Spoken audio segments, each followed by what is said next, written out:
بسم الله الرحمن الرحيم إن الحمد لله نحمده ونستعينه ونستغفره ونعوذ بالله من شرور أنفسنا وسيئات أعمالنا من يهده الله فلا مضل له ومن يضلل فلا هادي له وأشهد أن لا إله إلا الله وحده لا شريك له وأشهد أن محمدا عبده ورسوله يا أيها الذين آمنوا اتقوا الله حق تقاته ولا تموتن إلا وأنتم مسلمون يا أيها الناس اتقوا ربكم الذي خلقكم من نفس واحدة وخلق منها زوجها وبث منهما رجالا كثيرا ونساء واتقوا الله الذي تساءلون به والأرحام إن الله كان عليكم رقيبا يا أيها الذين آمنوا اتقوا الله وقولوا قولا سديدا يصلح لكم أعمالكم ويغفر لكم ذنوبكم ومن يطع الله ورسوله فقد فاز فوزا عظيما أما بعد فإن خير الكلام كلام الله وخير الهدي هدي محمد صلى الله عليه وسلم وشر الأمور محدثاتها وكل محدثة بدعة وكل بدعة ضلالة وكل ضلالة في النار. Chers frères, chères sœurs, sachez que la croyance en l'invisible, la croyance aux choses futures dont nous a informé le prophète sallallahu alayhi wa sallam est une chose demandée aux croyants. C'est même la première caractéristique par laquelle a qualifié Allah subhanahu wa ta'ala les croyants et les personnes pieuses lorsqu'il dit subhanahu wa ta'ala dans le début de surat al-Baqarah Alif Lam Mim ذلك الكتاب لا ريب فيه هدى للمتقين الذين يؤمنون بالغيب Alif Lam Mim ذلك الكتاب لا ريب فيه, ce livre dont il n'y a aucun doute sur sa véracité, Hudan lil Muttaqin, qui est une guidée pour les personnes pieuses. Et Allah subhanahu wa ta'ala a décrit les caractéristiques de ces personnes pieuses en disant Alladhina yu'minuna bil ghaib, ceux qui croient en l'invisible. Il y a beaucoup de choses invisibles dont nous a informé Allah subhanahu wa ta'ala dans le Coran et dont nous a informé le prophète sallallahu alayhi wa sallam dans sa sunna authentique. Et parmi ces choses invisibles, il y a Ad-Dajjal, appelé aussi Al-Masih Ad-Dajjal, le faux Messie, ou appelé aussi l'Antéchrist. De croire en l'Antéchrist, c'est une obligation pour chacun des musulmans, et c'est une conséquence directe de l'attestation que Muhammad sallallahu alayhi wa sallam est l'envoyé d'Allah, car de croire et d'attester que Muhammad sallallahu alayhi wa sallam est l'envoyé d'Allah, cela implique obligatoirement de croire et de rendre véridique et d'attester comme vrai tout ce qu'il nous a informé sallallahu alayhi wa sallam. Et quant à la tentation de Dajjal, c'est une tentation terrible, c'est même la plus terrible que connaîtra l'humanité. Le prophète sallallahu alayhi wa sallam nous informe dans un hadith authentique rapporté par Muslim, selon Ibn Umar radiyallahu anhu, le prophète sallallahu alayhi wa sallam a dit Ma bayna khalqi Adam wa qiyami as-sa'ah amrun akbar min ad-Dajjal. Il n'y a pas une chose plus grande et plus immense et plus terrible depuis la création de Adam jusqu'à l'apparition de l'heure que la tentation de Dajjal, que la tentation du faux Messie. Et le prophète sallallahu alayhi wa sallam nous informe dans un autre hadith, le hadith de Abu Umam al-Zahiri, rapporté par Muslim et présent dans Sahih al-Jami', où le prophète sallallahu alayhi wa sallam a dit il n'y a pas une tentation sur terre depuis qu'Allah a créé Adam et sa progéniture plus grande et plus immense que Dajjal. Et Allah subhanahu wa ta'ala n'a envoyé de prophète sans que ce prophète n'ait mis en garde sa communauté contre Dajjal. Et le prophète alayhi salatu wa sallam a dit wa ana akhirul anbiya, et je suis le dernier des prophètes et vous êtes la dernière des communautés, wa huwa kharijun fikum la mahala, et il sortira parmi vous sans aucun doute. Et le prophète alayhi salatu wa sallam nous informe aussi dans un autre hadith rapporté par Al-Bukhari, où il dit alayhi salatu wa sallam inni la unzirkumuh, je vous mets en garde contre lui, wa ma min nabiyyin illa wa anzara qawmah, et il n'y a pas un prophète sans qu'il n'ait mis en garde sa communauté et son peuple contre Ad-Dajjal et le prophète alayhi salatu wassalam, lui qui a beaucoup de compassion envers sa communauté, lui qui veut le bien pour sa communauté, nous a dit سأقول لكم فيه قولا لم يقله نبي لقومه. Et je vais vous dire des paroles qu'aucun prophète avant moi n'a dit à son peuple. وإنه أعور وإن ربكم ليس بأعور. Il est borgne, en parlant de l'antéchrist, il est borgne et votre Seigneur Allah n'est pas borgne. Et le prophète sallallahu alayhi wa sallam nous met en garde aussi en disant: si Ad-Dajjal sort alors que je suis parmi vous, je me chargerai de témoigner contre lui à votre place. Mais s'il sort alors que je ne suis pas là, alors chacun devra témoigner pour lui-même. Wallahu khalifati ala kulli muslim. Et Allah subhanahu wa ta'ala aidera et donnera de l'aide à chacun des musulmans. Et s'il suffit d'un hadith pour nous montrer l'immense tentation de Dajjal, c'est le fait que le prophète alayhi salatu wassalam nous a ordonné à la fin de la prière, lorsque l'on termine le dernier tashahhud, de demander la protection d'Allah subhanahu wa ta'ala contre 4 choses: contre le feu de l'enfer, contre les tentations de la tombe, contre les tentations de la vie et de la mort, et contre le mal de Masih ad-Dajjal, contre le mal de l'antéchrist. Et certains savants, comme Cheikh Al-Albani rahimahullah, ont même dit que cela était obligatoire à faire, à dire pendant la prière.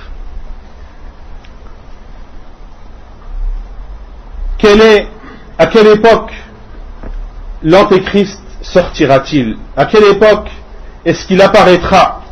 Le prophète sallallahu alayhi wa sallam nous a informé dans un hadith rapporté par l'imam Ahmed que Ad-Dajjal sortira pendant que la religion sera faible. Fi khiffatin ou khaffatin min ad-din. Et les savants ont dit khaffatin min ad-din, c'est une faiblesse de la religion et des adeptes de la religion également. Wa idbaru min al-ilm. Et il sortira également dans une époque où les gens auront tourné le dos à la science. Parmi aussi ce qui caractérise le temps et le moment dans lequel l'antéchrist sortira, c'est ce que le prophète sallallahu alayhi wa sallam nous a dit, c'est-à-dire que les gens ne penseront plus à lui et ne se rappelleront plus de cet antéchrist. Comme il a dit alayhi salatu wassalam dans un hadith authentifié par Al-Haythami, rapporté par l'imam Ahmed, où le prophète alayhi salatu wassalam a dit: La yakhruju ad-Dajjal hatta yadhhal an-nasu an dhikrih. Ne sortira ou n'apparaîtra le faux messie que lorsque les gens oublieront de se rappeler de lui. Et lorsque les imams délaisseront le rappel de cet antéchrist au-dessus des manabir. Ce qui caractérise également le moment où l'antéchrist apparaîtra, c'est ce qu'a apporté Cheikh Al-Albani rahimahullah et ce qu'il a authentifié dans sa silsila sahiha, où le prophète alayhi salatu wassalam a dit: lorsque l'homme sera le matin croyant et le soir sera mécréant, yasiru nasu ila fastataini, les gens seront alors divisés en 2 groupes. Fastatun imanu la nifaqa fihi, un groupe qui aura la foi sans connaître l'hypocrisie, et une autre partie qui sera hypocrite sans connaître la foi. Et le prophète sallallahu alayhi wa sallam a dit: et lorsque vous verrez cela, fantadiru ad-dajjal min yawmihi aw ghadih, et lorsque vous verrez cela, attendez alors le faux messie le jour même ou bien alors le lendemain. Parmi aussi les choses qui caractérisent la sortie de Ad-Dajjal, c'est l'apparition de 30 Dajjaloun, de 30 faux messies dont nous a informé le prophète alayhi salatu wassalam dans un hadith authentifié par Cheikh Al-Albani et rapporté par l'imam At-Tirmidhi rahimahullah, le hadith d'Abu Huraira radiyallahu anhu, où le prophète sallallahu alayhi wa sallam a dit: l'heure n'apparaîtra pas jusqu'à l'apparition de Dajjaloun Kadhaboun, jusqu'à l'apparition de charlatans, de faux messies et qui seront menteurs, qaribun min thalathin, qui seront au nombre de 30. Kulluhum yaz'umu annahu rasulullah, et chacun d'eux attestera qu'il est l'envoyé d'Allah. Ce qui caractérisera aussi l'époque dans laquelle l'Antéchrist sortira, c'est la grande famine, la grosse famine dont nous a informé le prophète alayhi salatu wassalam dans un hadith authentique rapporté par Cheikh al-Albani rahimahullah dans Sahih al-Jami' où le prophète alayhi salatu wassalam a dit wa inna qabla khuruj ad-dajjal thalathu sanawat, et avant la sortie de Dajjal, de l'Antéchrist, il y aura 3 années. La première année, il y aura 3 années de famine, de grande famine. La première année, Allah subhanahu wa ta'ala ordonnera au ciel de s'abstenir de la pluie, de son tiers de la pluie, et il ordonnera à la terre de s'abstenir de son tiers de récolte. Et le prophète alayhi salatu wa sallam a dit, puis la seconde année, Allah subhanahu wa ta'ala ordonnera au ciel de s'abstenir des 2 tiers de sa pluie, et ordonnera à la terre de s'abstenir des 2 tiers de ses récoltes. Et la 3e année, Allah subhanahu wa ta'ala ordonnera au ciel de s'abstenir de toute la pluie. Et le prophète alayhi sallam a dit فَلَا يَقْتُرُ قَطْرَةً, aucune goutte ne descendra du ciel, et Allah subhanahu wa ta'ala ordonnera à la terre de ne plus donner de récolte. Et le prophète alayhi sallam a dit فَلَا تَنْبُتُ خَضْرَةً, et rien ne sortira de la terre. Et le prophète alayhi sallam a dit فَلَا تَبْقَى ذَاتُ ظِلْفٍ إِلَّا هَلَكَتْ, il ne restera pas d'animaux qui ont les sabots fendus, autrement les bovins et les ovins, sans qu'elles ne périssent de famine. Et les gens ont demandé au prophète sallallahu alayhi wa sallam, mais de quoi se nourriront les gens au envoyé d'Allah? Il a répondu alayhi salatu wassalam, at-tahlilu wat-takbiru wat-tasbihu wat-tahmid yujra wa yujra dhalika alayhim majra at-ta'am. Le prophète alayhi salatu wassalam leur a répondu, leur nourriture seront le tahlil, de dire la ilaha illallah, والتكبير de dire Allahu Akbar, والتسبيح de dire Subhanallah, والتحميد de dire Alhamdulillah, ويجرى ذلك عليهم مجرى الطعام, et cela circulera dans leur corps comme la nourriture, sallallahu alayhi wa sallam. Et cela est rapporté dans la sunna du prophète alayhi wa sallam, dans un autre hadith qui nous montre que le rappel d'Allah subhanahu wa ta'ala donne de la force au corps, une force physique, comme il donne une force morale et qu'il augmente la foi. Le rappel d'Allah subhanahu wa ta'ala renforce également la personne physiquement. Et la preuve de cela est le hadith de Ali radiallahu anhu, rapporté dans le Bukhari et Muslim, où Fatima radiallahu anha s'est plaint au prophète sallallahu alayhi wa sallam de blessures qu'elle avait à la main à force de moudre et d'écraser les grains. Et le prophète alayhi salatu wa sallam est rentré chez eux alors que Fatima et Ali radiallahu anhuma étaient allongés prêts à dormir. Ils se sont levés pour aller rencontrer le prophète sallallahu alayhi wa sallam. Il leur a dit makanakuma, restez là où vous êtes. Et le prophète alayhi sallam s'est placé entre les deux, entre Fatima radiallahu anha et Ali radiallahu anhu, et leur a dit ala adullukuma ala khayri mimma sa'altuma, ne voulez-vous pas que je vous montre une chose qui est meilleure que ce que vous avez demandé? Et Fatima radiallahu anha avait demandé un serviteur, quelqu'un qui soit à son service pour l'aider dans ses tâches. Et le prophète alayhi sallam leur a dit, lorsque vous vous apprêtez à aller dormir, dites subhanallah 33 fois, dites alhamdulillah 33 fois, dites Allahu Akbar 34 fois, cela est meilleur pour vous qu'un serviteur. Quelle est la signification de Al-Masih et quelle est la signification de Dajjal? Al-Masih en langue arabe signifie celui qui a le visage effacé, celui qui n'a pas d'œil et qui n'a pas de sourcils.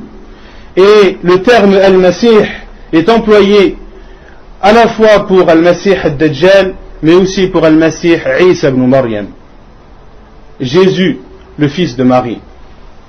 Jésus, le fils de Marie, est appelé Al-Masih car lorsqu'il essuyait une personne malade, lorsqu'il passait sa main sur une personne malade, elle guérissait par la volonté d'Allah. Si Al-Masih ibn Maryam, Isa alayhi salam, était appelé ainsi car il passait sa main sur les personnes malades et guérissait par la suite, pourquoi alors est-ce que Al-Masih al-Dajjal est appelé Al-Dajjal? Le prophète alayhi salatu wassalam a dit, comme cela est rapporté dans Sahih Muslim, Ad-Dajjal mamsuhul ayni, maktubun bayna aynayhi kafir. Le prophète sallallahu alayhi wa sallam a dit, Ad-Dajjal, l'antéchrist, son œil est effacé. Son œil est effacé.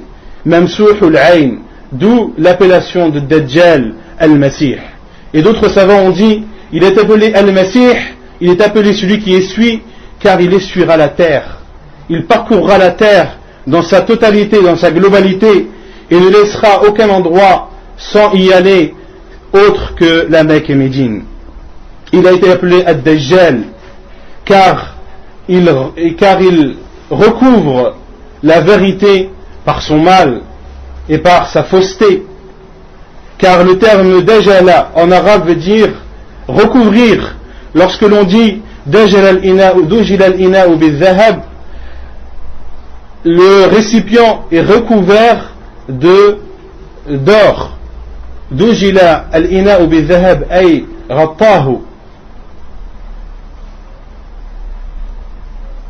Quelles sont les descriptions physiques de Dajjal? L'antéchrist est un homme parmi les fils d'Adam.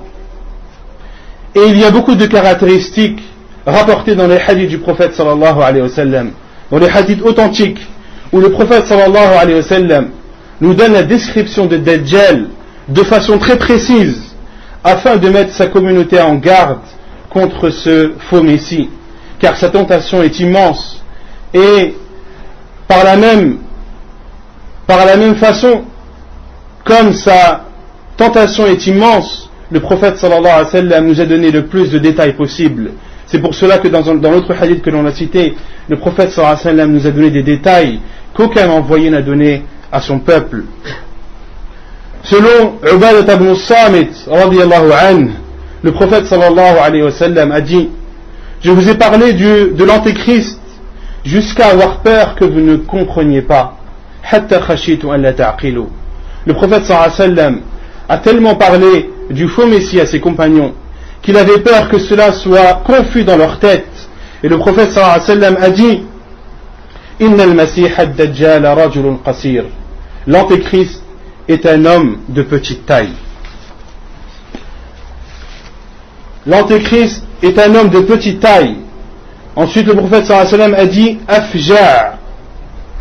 Une personne qui est afja', c'est une personne qui marche en écartant ses pieds. Et les savants ont dit comme celui qui s'est fait circoncire, lorsqu'il marche, il est obligé d'éloigner ses pieds les uns des autres et marcher ainsi, et cela est sans aucun doute un aïb, c'est une difformité pour Ad-Dajjal. Ensuite, le prophète sallallahu alayhi wa sallam nous a informé qu'il était ja'd, qu'il avait les cheveux crépus et frisés. Il nous a informé aussi annahu matmusul ayni laysat binati'ah wala hajra, qu'il a un œil borgne qui ne ressort pas ni ne s'enfonce. Il est au même niveau que son visage. Fa'ulbisa alaykum fa'lamu anna rabbakum laysa bi'a'war. Et s'il apparaît et vous donne des ambiguïtés, sachez que votre Seigneur n'est pas borgne. Et que vous ne verrez votre Seigneur que lorsque vous serez mort. Pourquoi est-ce que le prophète sallallahu alayhi wa sallam a insisté pour nous dire que Allah subhanahu wa ta'ala n'est pas borgne et que l'on ne verra Allah subhanahu wa ta'ala que lorsque l'on sera mort? Car Ad-Dajjal, le faux messie, prétendra qu'il est le Seigneur de l'univers.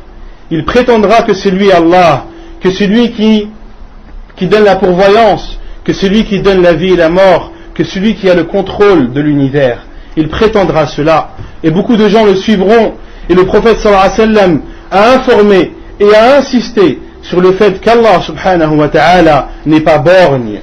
Et cela doit être une croyance pour le musulman. Ce doit être une chose qui soit claire et ancrée dans son cœur, de telle sorte que lorsqu'il voit l'antéchrist, malgré toutes les ambiguïtés qu'il pourra faire apparaître, le musulman qui aura la foi sincère saura qu'Allah subhanahu wa ta'ala n'est pas borgne et que quelles que soient les choses que pourra prétendre ce faux messie, il ne sera pas Allah azza wa jal. Et le prophète sallallahu alayhi wa sallam a été questionné, comme cela est rapporté dans le hadith d'Ibn Abbas, un hadith jugé bon par Cheikh Al-Albani rahimahullah, lorsque le prophète sallallahu alayhi wa sallam a été questionné sur Ad-Dajjal, il a répondu Faylamaniyan. Il a répondu que le Dajjal était une personne immense, azim. Il était grand et immense. Et les savants ont répondu à l'ambiguïté de ce hadith, car dans le premier hadith, le prophète sallallahu alayhi wa sallam a dit qu'il était de petite taille. Et dans ce deuxième hadith, le prophète sallallahu alayhi wa sallam nous informe qu'il était immense. Les savants ont dit il n'y a pas de contradiction entre l'immensité d'une chose et sa taille, qu'elle soit petite. Et d'autres savants ont dit qu'Allah subhanahu wa ta'ala changera Ad-Dajjal, qui au début était grand, puis lorsqu'il sortira sera petit. Ou l'inverse. Aqmara hijana, le prophète sallallahu alayhi wa sallam nous a informé aussi qu'il est de couleur blanche, et que ses cheveux ressembleront à des branches d'arbres. Et le prophète sallallahu alayhi wa sallam nous informe également, comme cela est rapporté dans Sahih Muslim, que dans un de ses œils, il y aura un bout de peau qui couvrira une grande partie de son œil, un bout de peau qui poussera du côté du nez. Et enfin, le prophète alayhi salatu wassalam nous a informé que Ad-Dajjal ne pourra pas avoir d'enfant, comme cela est rapporté dans Sunan at-Tirmidhi, un hadith authentifié par Cheikh Al-Albani rahimahullah. Une question qui se pose: est-ce que le faux Messie est vivant à notre époque? Est-ce qu'il est présent au moment où je vous parle? La réponse est oui. Il est vivant et il existe au moment où je vous parle. La preuve est le hadith de Tamim ibn Aws ad-Dari radiyallahu anhu, un hadith rapporté par Muslim. Et sachez que dans la tentation de Al-Masih ad-Dajjal, ceux qui ont le plus rapporté ces hadiths sont l'imam Ahmad rahimahullah dans son Musnad et l'imam Muslim dans son Sahih. Fatima bint Qais, comme cela est rapporté dans Sahih Muslim radiyallahu anha, a dit: j'ai prié avec le prophète sallallahu alayhi wa sallam, la prière en groupe. Une fois la prière terminée, l'appeleur à la prière, al-mu'adhin, a appelé as-salatu jami'ah, la prière en groupe. Et le prophète sallallahu alayhi wa sallam s'est levé, a glorifié Allah subhanahu wa ta'ala, l'a remercié et a dit: je ne vous ai pas rassemblé pour rien. Je vous ai rassemblé car Tamim ibn Aws ad-Dari était une personne chrétienne. Elle s'est convertie et m'a donné ou m'a fait le pacte d'allégeance, et il m'a informé. Le prophète sallallahu alayhi wa sallam informe ses compagnons de ce que lui a informé Tamim ibn Aws ad-Dari radiyallahu anhu. Il a informé au prophète sallallahu alayhi wa sallam qu'ils étaient en mer, qu'ils étaient partis du Yémen pour se rendre à Médine, et en mer, les vagues ont emmené leur embarcation. Les vagues étaient grandes, les mouvements étaient trop forts, et ils ont emmené leur embarcation pendant une durée d'1 mois, jusqu'à ce que cette embarcation s'est échouée dans une île. Et Tamim ibn Aws radiyallahu anhu, et avec lui il y avait 30 hommes. Ils sont alors descendus sur cette île et ont vu une grosse bête, une bête qui leur a fait peur, une bête qui était recouverte de poils, au point que Tamim ibn Aws radiyallahu anhu a dit: cette bête était tellement poilue que l'on ne pouvait pas différencier le devant de son derrière. Ils lui ont demandé: qui es-tu? Elle a répondu: je suis l'espionne, celle qui espionne l'île pour en informer Ad-Dajjal qui est présent dans cette île. Elle a informé, elle a dit à Tamim ibn Aws ad-Dari radiyallahu anhu: il y a un homme qui a hâte de vous rencontrer. Il est présent dans la grotte, allez vous rendre dans cette grotte et allez à l'encontre de cet homme. Et Tamim ibn Aws ad-Dari radiyallahu anhu a dit: fakhifna an takuna shaytana, nous avons eu peur que ce soit un diable. Ils se sont rendus alors précipitamment dans cette grotte et ont vu un homme. Et Tamim ibn Aws a dit qu'il n'a pas vu un homme aussi grand et aussi immense que lui. Et il leur a posé des questions. Et Tamim ibn Aws radiyallahu anhu a informé que cet homme était enchaîné, que ses mains étaient enchaînées à son cou et que son cou était enchaîné à ses jambes, et il a posé des questions à Tamim ibn Aws ad-Dari et aux hommes qui étaient avec lui. Il leur a dit, informez-moi sur les palmeraies de Yabasan. Ils lui ont répondu, que veux-tu comme information?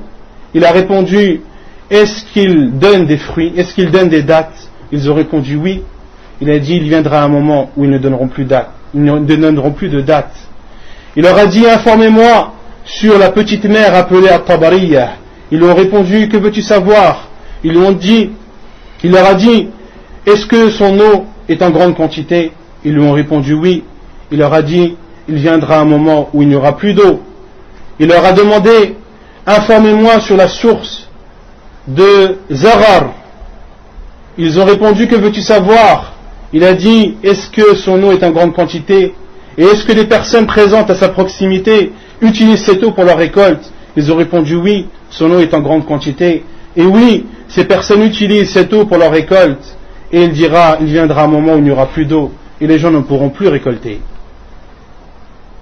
Puis il leur a informé, il leur a demandé, Afwan, est-ce que le prophète des analphabètes est apparu chez les Arabes? Ils ont répondu oui. Il leur a dit, comment est-ce que les Arabes se sont comportés avec lui?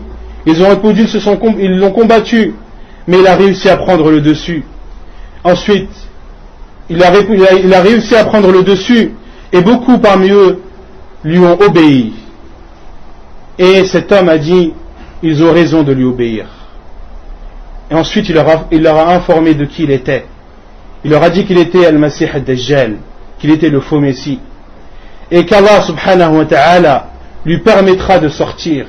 Et il sortira, il dit, je sortirai, je parcourrai toute la terre, hormis la Mecque et Médine, car ce sont deux villes qui me sont interdites. Et le prophète alayhi salatu wassalam a tapé sur Al-Minbar et a dit que Taïbah, car Ad-Dajjal a dit, deux villes qui me sont interdites sont la Mecque et Taïbah. Et le prophète sallallahu alayhi wa sallam a attesté 3 fois de suite, Ala inna Taïbat al-Madina. Taïbah c'est Médine, Taïbah c'est Médine, Taïbah c'est Médine. Et le prophète sallallahu alayhi wa sallam a dit à ses compagnons, voyez-vous, ce que je vous ai dit était la vérité, ce que je vous ai dit sur la Mecque et Médine était la vérité, et la parole et le fait que Tamim ibn Aws ad-Dari radiyallahu anhu a apporté vient réconforter et confirmer ce que je vous ai dit.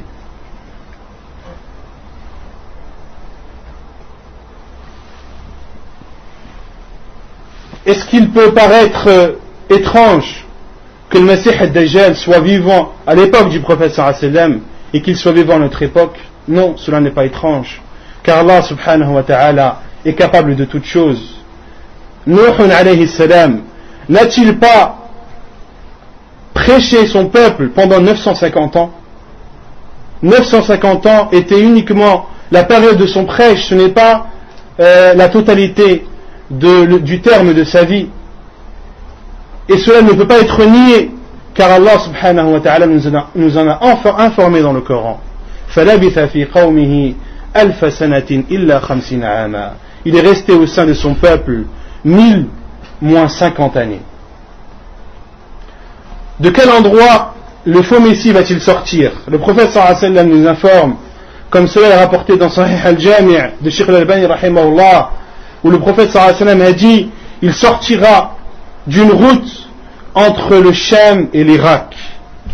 Il sortira d'une route entre le Sham qui est la région de la Palestine, de la Syrie, de la Jordanie, etc. Entre cette partie du monde et l'Irak. فَعَاثَ يَمِينًا وَعَاثَ شِمَالًا. Et Ad-Dajjal, lorsqu'il sortira, il sèmera la turpitude à droite et à gauche. Ya ibadallahi fathbutu.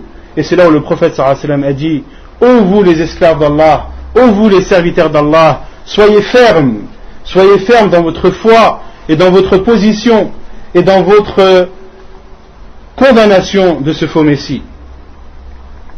Combien de temps restera-t-il sur terre et que parcourra-t-il? Le prophète sallallahu alayhi wa sallam a été questionné comme cela est rapporté dans Sahih Muslim. Les compagnons ont demandé au prophète sallallahu alayhi wa sallam, وَمَا لُبْثُهُ فِي الْأَرْضِ. Combien de temps restera-t-il sur terre? Le prophète sallallahu alayhi wa sallam a répondu, 40 jours. Le premier jour aura la durée d'une année, le second aura la durée d'un mois, et le troisième jour aura la durée d'une semaine,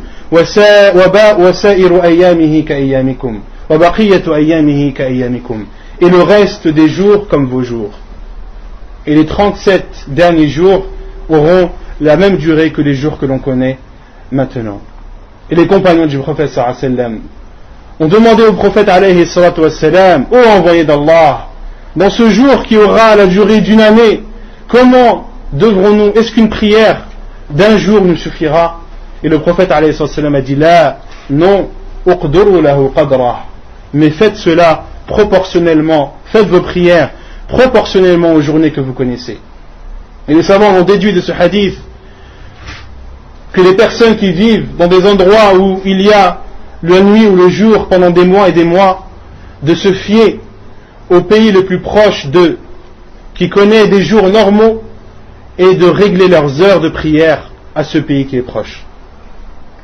Puis, ils ont demandé au prophète sallallahu alayhi wa sallam, quelle sera sa vitesse? Quelle sera la vitesse par laquelle il parcourra la terre? Le prophète alayhi wa sallam a répondu, comme une pluie qui est poussée par le vent. Et les savants l'ont déduit, comme l'a dit Al-Mubarak Furi dans son livre Tuhfatul Ahwadi. Il a dit, le prophète sallallahu alayhi wa sallam a voulu dire par cela la vitesse par laquelle se déplacent les nuages, car les nuages sont eux qui transportent la pluie.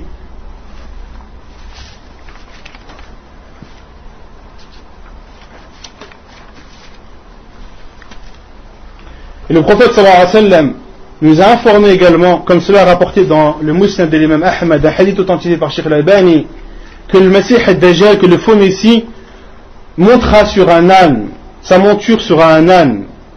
Et la largeur entre les deux oreilles de cet âne, le prophète sallallahu alayhi wa sallam nous a informé qu'elle serait de 40 coudées. Et il parcourra toute la terre, hormis la Mecque et Médine, comme cela est rapporté dans le hadith de Tamim ibn Aus que l'on a cité, lorsque le Dajjal lui-même a attesté qu'il ne pourra pas entrer ni à Médine ni à la Mecque. Il est rapporté dans un hadith rapporté par l'imam Ahmad dans son Musnad et authentifié par Sheikh al-Albani, où le prophète sallallahu alayhi wa sallam nous donne plus d'informations sur cela. Il dit, son pouvoir, c'est-à-dire le pouvoir du faux Messie, atteindra tout endroit de la terre, sauf 4 mosquées ou 4 endroits de la prière, Al-Kaaba, wa Masjidul Madina, wa Masjidul Aqsa wa Tour, sauf 4 mosquées ou 4 endroits de prière, Al-Kaaba, la mosquée de Médine, la mosquée de Jérusalem et At-Tour, At-Tour qui est la montagne sur laquelle Moussa alayhi salam a reçu la révélation d'Allah subhanahu wa ta'ala. Et le prophète sallallahu alayhi wa sallam nous a même informé que la peur de Dajjal n'entrera pas à Médine.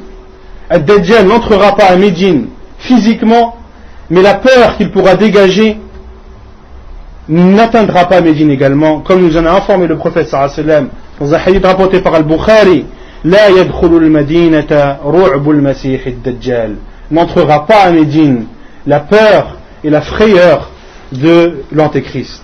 Laha yawmaidin sab'atu abwab, Médine aura ce jour-là 7 portes, li kulli babin malakan, et à chaque porte sera présent 2 anges. Et Al-Hafid ibn Hajar a dit, soit Médine aura des portes réelles, ou bien alors elle comportera 7 routes essentielles et principales. Quelle est la tentation de Masih ad-Dajjal? On parle des tentations du faux Messie, de l'Antéchrist, mais quelles sont ces tentations? Quelles sont-elles? Pourquoi sont-elles aussi terribles et redoutables? Les tentations de Dajjal sont nombreuses, et le prophète sallallahu alayhi wa sallam nous a informé de ces tentations. Il nous a informé à quel point elle serait terrible. Il a même comparé, le prophète sallallahu alayhi wa sallam a même comparé la tentation du faux Messie à la tentation de la tombe. Comme cela est rapporté dans le hadith al-Bukhari, dans l'histoire où le prophète sallallahu alayhi wa sallam a prié la prière de l'éclipse, et où il a vu le paradis, l'enfer, et il a dit à ses compagnons, il m'a été révélé que vous serez tentés dans vos tombes d'une façon similaire ou semblable à la tentation de Dajjal, du faux Messie. Et le prophète sallallahu alayhi wa sallam nous a informé dans Sahih Muslim que le faux Messie aura un paradis et un feu. Et il nous a dit فَنَارُهُ جَنَّةٌ وَجَنَّتُهُ نَارٌ. Son feu sera un paradis et son paradis sera un feu. Le prophète sallallahu alayhi wa sallam nous informe dans un autre hadith authentifié par Cheikh Al-Albani rahimahullah: je suis mieux connaisseur du faux Messie de ce qu'il a que lui. Il a deux fleuves qui couleront. L'un, lorsqu'il sera vu, ce sera une eau blanche, et l'autre, lorsqu'il sera vu, ce sera un feu ardent.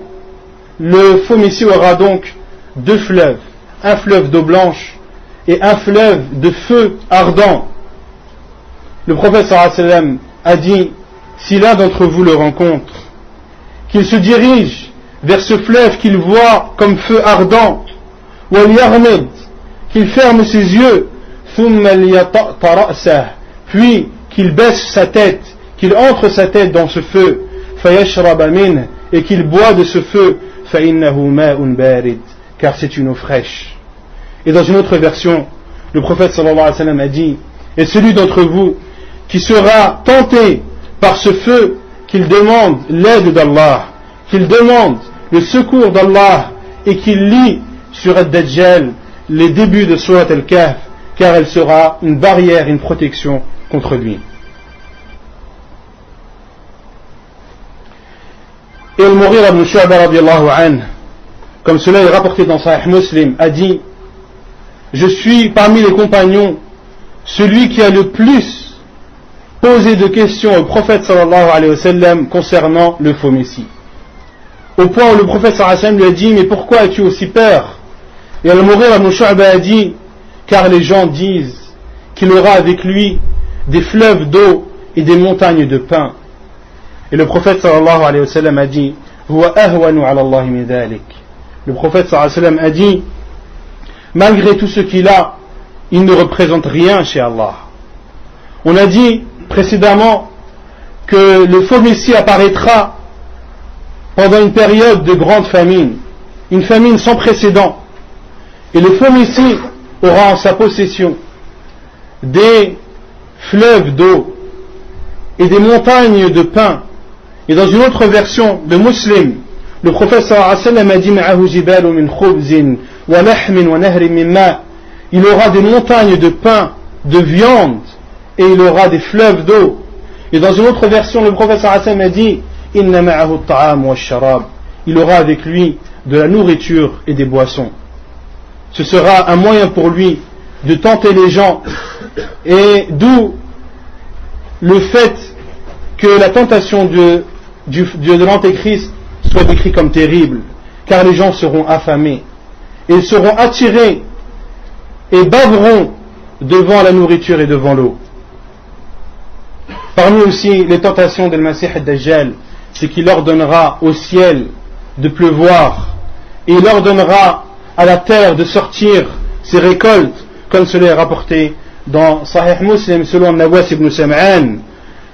Le faux Messie passera dans des contrées, ira voir des peuples, les appellera, ils croiront en lui et répondront à son appel, et ordonnera au ciel de pleuvoir et à la terre de sortir ses récoltes.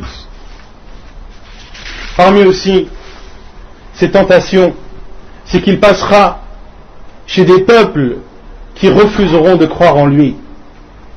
Comme le dit le prophète sallallahu alayhi wa sallam dans le même hadith de Nawas ibn Sam'an: ثم يأتي القوم فيدعوهم فيردون عليه قوله فينصرف عنهم فيصبحون ممحلين. Il viendra vers des peuples, il les appellera, il leur demandera de croire en lui et d'attester que c'est le Seigneur de l'univers. Ils refuseront son appel, il les quittera en les laissant démunis de toutes choses. Comme le dit le prophète sallallahu alayhi wa sallam: laysa bi aydihim shay'un min amwalihim. Ils n'auront en leur possession rien du tout. Parmi aussi ces tentations, il passera dans des terrains abandonnés et vagues et dira Akhriji kunuzaki, il dira cette terre sans valeur, sors ton trésor. Alors cette terre sortira son trésor, et le prophète sallallahu alayhi wa sallam a dit fatatba'uhu kunuzuha ka'ayasi bin nahl, et le trésor que contiendra cette terre suivra le faux messie dans son parcours de la terre comme suit les abeilles leur reine. Parmi aussi ces tentations, c'est qu'il fera croire aux gens qu'il ressuscite les morts, comme nous en a informé le prophète sallallahu alayhi wa sallam dans un hadith authentifié par Sheikh al-Albani et rapporté par Ibn Majah dans son Sahih, où le prophète sallallahu alayhi wa sallam a dit, et parmi les tentations du diable, il dira à un bédouin, que dis-tu si je ressuscite ton père et ta mère, attesteras-tu que je suis ton Seigneur? Et ce bédouin dira oui. Et le prophète alayhi salatu wassalam a dit fayamtathilu lahu shaytana, un diable alors viendra et prendra l'apparence de son père et de sa mère, et ses parents lui diront ay bunay ittabi'hu fa innahu rabbuk. Et ces deux diables qui auront l'apparence de son père et de sa mère lui diront ô notre fils, suis-le car c'est ton Seigneur. Quels sont les gens et les personnes qui seront influencées par Al-Masih ad-Dajjal? Les bédouins, comme nous en a informé le prophète sallallahu alayhi wa sallam dans ce hadith. Mais il y a également les femmes. Les femmes seront énormément tentées par le faux messie, plus que les bédouins. Et ceci, car les femmes sont plus éloignées de la science que les hommes. D'où le devoir aux hommes d'enseigner ce qu'ils savent à leurs femmes, car elles n'ont pas la possibilité d'apprendre leur religion comme l'ont les hommes. Les femmes ne doivent pas être négligées. L'homme doit prendre soin de sa famille, de ses femmes, de ses mères, de sa mère, de ses filles, de ses sœurs, et doit les mettre en garde contre la tentation de Al-Masih ad-Dajjal, car les femmes seront parmi les êtres humains celles qui seront le plus tentées. Le prophète sallallahu alayhi wa sallam nous informe dans un hadith rapporté par l'imam Ahmed et authentifié par Ahmed Shakir rahimahullah, où le prophète sallallahu alayhi wa sallam a dit yanzilu ad-Dajjal fi hadihi as-sabkha bimarqanah, le Dajjal descendra ou se posera dans cette terre appelée Mirqanah, qui est une terre proche de Médine, aux portes de Médine. فَيَكُونُ أَكْثَرُ مَنْ يَخْرُجُ إِلَيْهِ النِّسَاءِ, et ceux qui sortiront en plus grand nombre vers lui seront les femmes. حَتَّى إِنَّ الرَّجُلِ, au point que le prophète sallallahu alayhi wa sallam a dit, au point que l'homme retournera chez lui, يَرْجِعُ إِلَى حَمِيمِهِ وَإِلَى أُمِّهِ وَابْنَتِهِ وَأُخْتِهِ وَعَمَّتِهِ, au point que l'homme retournera chez lui et ira à la rencontre de sa mère, de ses filles, de ses sœurs, de ses tantes, فَيَثُوقُهَا رِبَاطًا, et les attachera. Il attachera sa femme, sa mère, ses sœurs, ses filles, de peur qu'elles ne sortent et qu'elles n'aillent rejoindre Al-Masih ad-Dajjal. Parmi aussi ceux qui seront tentés et suivront Al-Masih ad-Dajjal, il y aura les mécréants bien sûr, mais également les hypocrites et les personnes pervers, comme cela est rapporté dans un hadith jugé bon par Sheikh al-Albani rahimahullah, où le prophète sallallahu alayhi wa sallam a exhorté ses compagnons un jour et leur a dit Yawmul khalas wa ma adraka wa ma yawmul khalas. 3 fois le prophète sallallahu alayhi wa sallam a dit le jour de la délivrance. Quel est le jour de la délivrance? Le jour de la délivrance. Quel est ce jour de la délivrance? Et le prophète sallallahu alayhi wa sallam a dit Yaji'u ad-Dajjal, le faux messie viendra, montera sur la montagne Uhud et regardera Médine, et il dira à ses partisans Ala tarawna al-qasr al-abyad, ne voyez-vous pas ce palais blanc? Wa subhanallah, à notre époque, comme l'architecture de la mosquée de Médine, celui qui monte au-dessus de la montagne de Uhud et se dirige vers la ville de Médine, il verra la mosquée du prophète sallallahu alayhi wa sallam qui ressemble à un palais blanc. Subhanallah. Il demandera à ses partisans, voyez-vous ce palais blanc? Ils répondront oui. Il dira, Hada masjidu Ahmed. Ceci est la mosquée de Ahmed. Ahmed qui est un des noms du prophète sallallahu alayhi wa sallam. Thumma ya'ti al-Madina. Puis il se dirigera vers Médine. Il essaiera de rentrer dans cette ville, mais trouvera à chaque fois dans son chemin des anges qui seront debout avec des épées dégainées, prêts à trancher le faux messie. Puis le prophète sallallahu alayhi wa sallam a dit, Thumma tarjufu al-Madinata thalatha rajafat. Puis Médine sera secouée de 3 secousses. Fala yabqa munafiq. Il ne restera ni hypocrite, ni hypocrite au masculin et au féminin, wala fasiq wala fasiqa, ni pervers, sans qu'il ne sorte de Médine. Fadhalika yawmul khalas. Ce sera alors ce jour-là, le jour de la délivrance. Il y a une chose importante à savoir, c'est que certes, le faux messie ne rentrera pas à Médine, et d'habiter à Médine est un moyen qui aide à combattre et à lutter contre la tentation de Masih ad-Dajjal, mais d'habiter à Médine ne suffit pas, comme le dit Cheikh al-Albani rahimahullah. Et lorsque Abu Darda rahimahullah radiyallahu anhu a écrit à Salman al-Farisi radiyallahu anhu, il lui a dit Halumma ila ardi al-muqaddasa, bienvenue à toi, ou quand est-ce que tu viendras dans les terres bénies? Il voulait dire par là Sham, la région de Sham qui est une région bénie. Et Salman al-Farisi radiyallahu anhu a répondu Inna al-arda la tuqaddisu ahada. La terre ne bénit personne. Innama yuqaddisu al-insana amalah. Ce qui bénit la personne, ce sont ses actes, ce sont ses actions.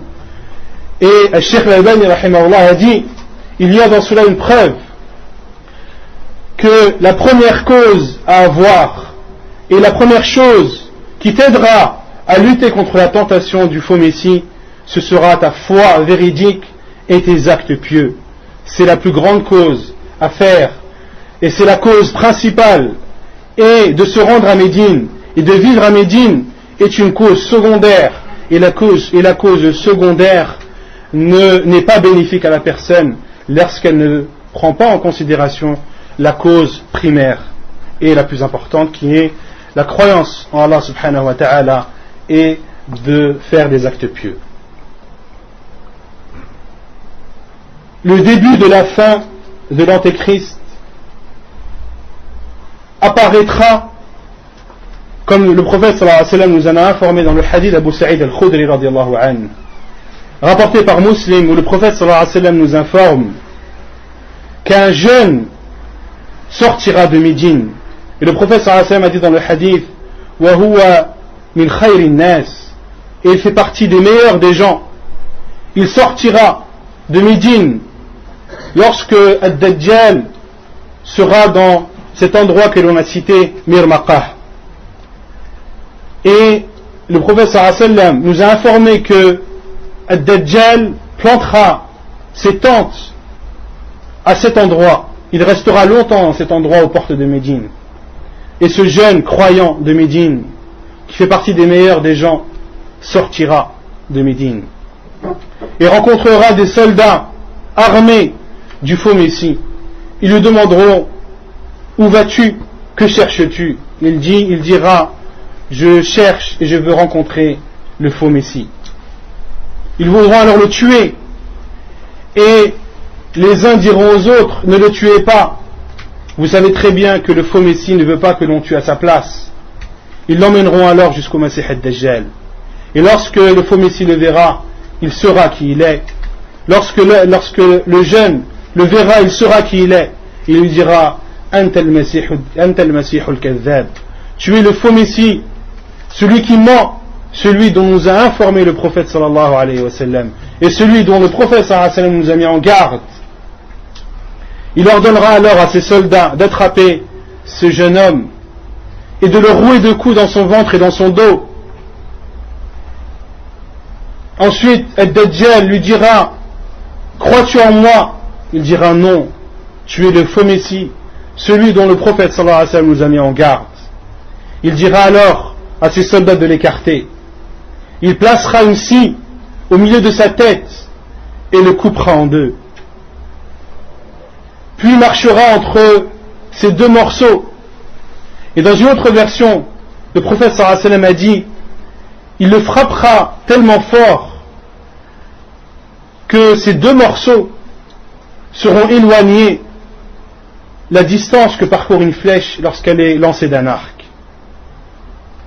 Puis, le faux Messie ordonnera à ces deux morceaux de se reconstituer et ordonnera à ce jeune homme de se lever.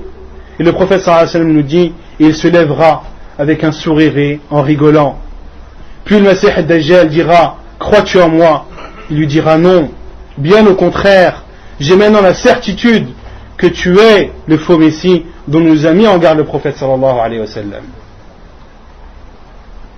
Puis le Messie ad-Dajjal voudra l'égorger et le prophète sallallahu alayhi wa sallam a dit فَيُجْعَلُ النُّحَاسُ فِي نِحَارِهِ, et Allah subhanahu wa ta'ala mettra du cuivre à l'endroit de son cou, du cou de ce jeune homme, فَلَا يَسْتَطِيعُ نَحْرَهُ, et le faux Messie ne pourra pas l'égorger à cause de ce cuivre.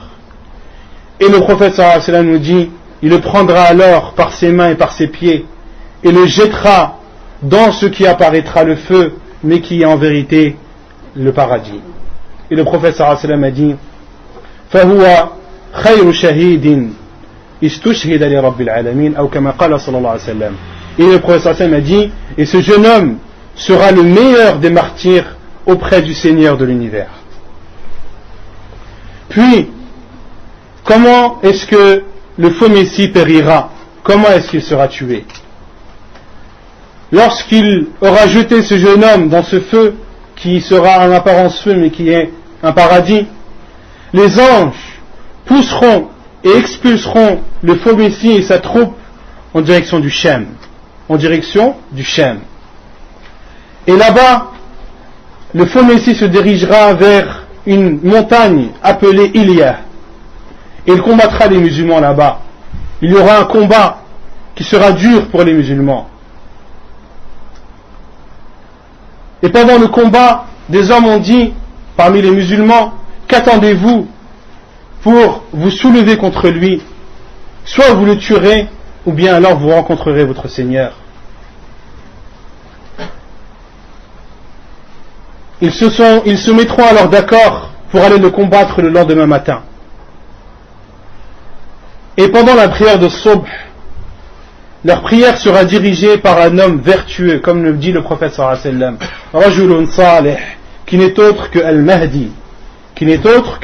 Al-Mahdi, c'est lui qui présidera la prière devant ces musulmans qui seront en face du faux Messie. Et le prophète sallallahu alayhi wa sallam a dit, Al-Mahdi min ahli al-bayt, que le Mahdi fait partie de la famille du prophète sallallahu alayhi wa sallam. Il nous dit Fahuwa min awladi Fatima, il fait partie de la descendance de Fatima radiallahu anha. Et le prophète sallallahu alayhi wa sallam a dit, et le nom de son père est le même que le nom du mien, et son nom est le même que le mien.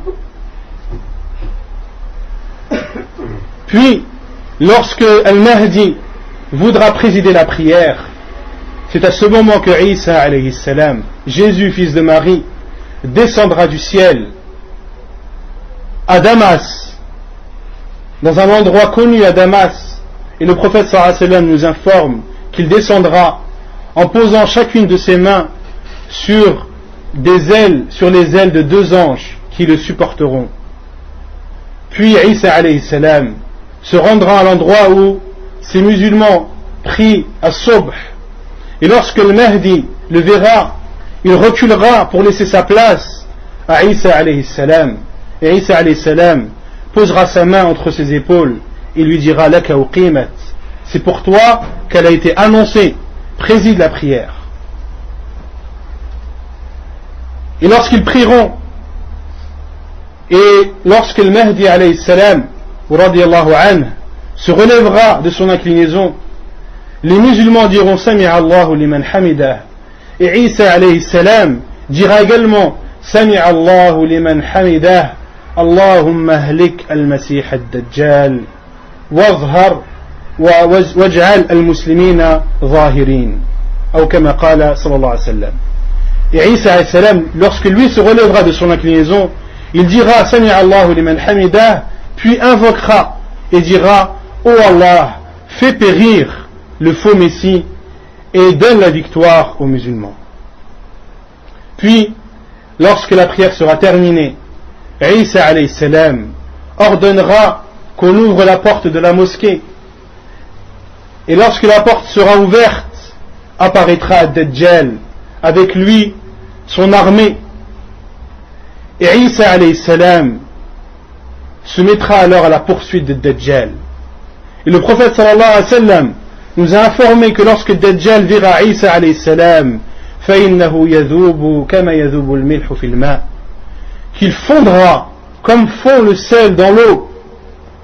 Et le prophète sallallahu alayhi wa sallam a même dit فَلَوْ تَرَكَهُ لَهَلَكَ, au point que le prophète sallallahu alayhi wa sallam a dit que si Isa alayhi salam le laisserait comme ça fondre, le faux Messie fondrait jusqu'à périr, sans que Isa alayhi salam n'ait le besoin de le tuer.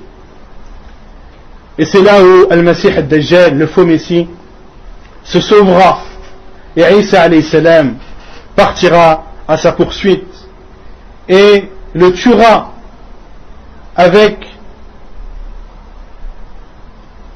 une arme qui est plus petite qu'un épée et plus grand qu'un couteau. Puis lorsqu'il l'aura tué, il montrera le sang de Dajjal aux musulmans afin qu'ils soient apaisés. Ainsi sera tué le Masih ad-Dajjal, et ce sera la fin de cette tentation terrible, la tentation la plus terrible que connaîtra l'humanité.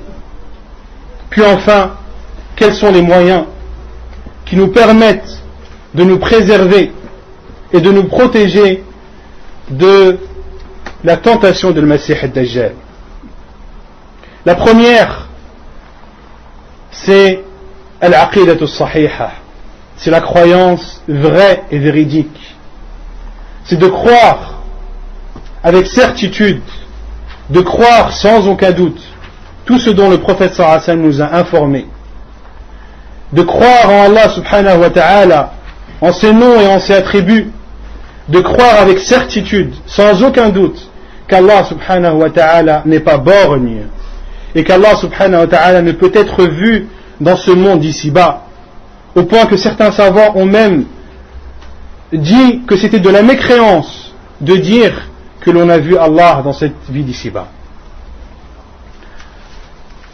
Parmi les moyens aussi de se préserver du diable, du faux Messie, c'est de se sauver, comme nous en a informé le prophète sallallahu alayhi wa sallam.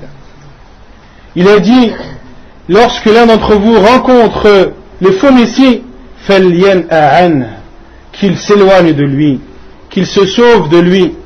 Fawallahi, le prophète sallallahu alayhi wa sallam a juré, a dit par Allah, un homme se considérera comme croyant, ira à l'encontre de ce faux Messie, fayu'minu bih, il croira en lui, min kathrati ma yab'athuhu min ash-shubuhat, il croira en lui par la quantité et la force des ambiguïtés que le faux Messie lui fera apparaître.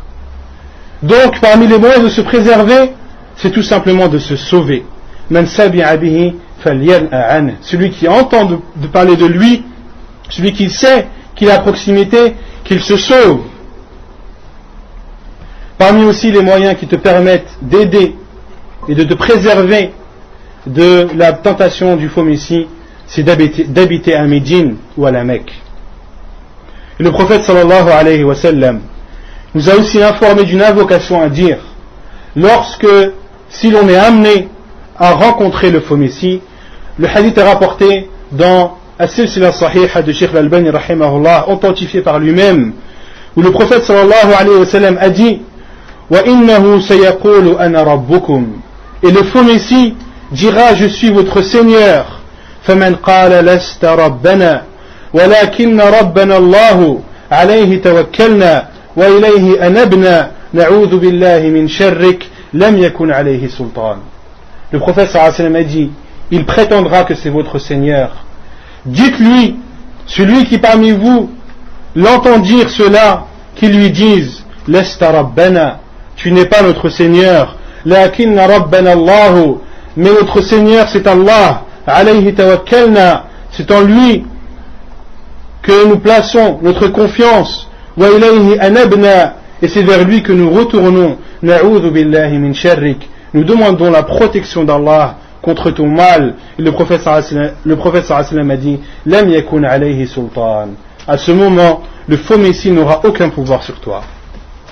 Et parmi les choses les plus importantes qui te permettent de te préserver de la tentation du faux messie, c'est d'apprendre par cœur le début de Surat la caverne.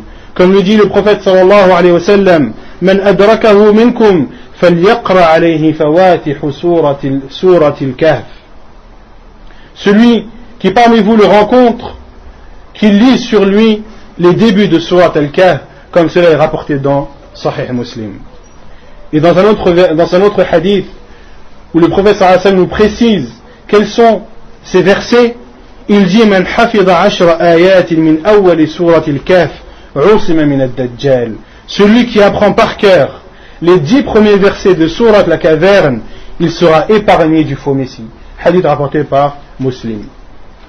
Et un autre moyen que le prophète sallallahu alayhi wa sallam, et je terminerai par cela, qui nous a enseigné à dire pour celui qui serait prêt à aller à l'encontre du faux messie, le prophète sallallahu alayhi wa sallam a dit man qara'a surat al-kahf kama unzilat idha kharaja ila ad-dajjal lam yusallat alayhi aw lam yakun alayhi sabil. Hadith sahahahu al-Albani rahimahullah ta'ala.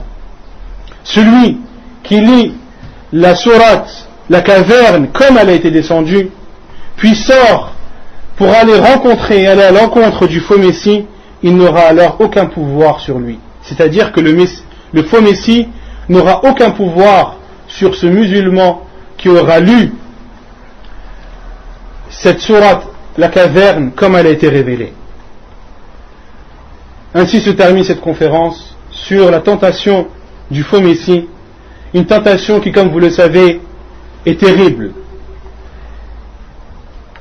Et c'est une chose que le musulman doit croire avec certitude. Il n'y a aucun doute que le faux messie existe à notre époque. Et il n'y a aucun doute qu'il sortira. Et il n'y a aucun doute que tout ce que le prophète sallallahu alayhi wa sallam nous a informé aura bel et bien lieu.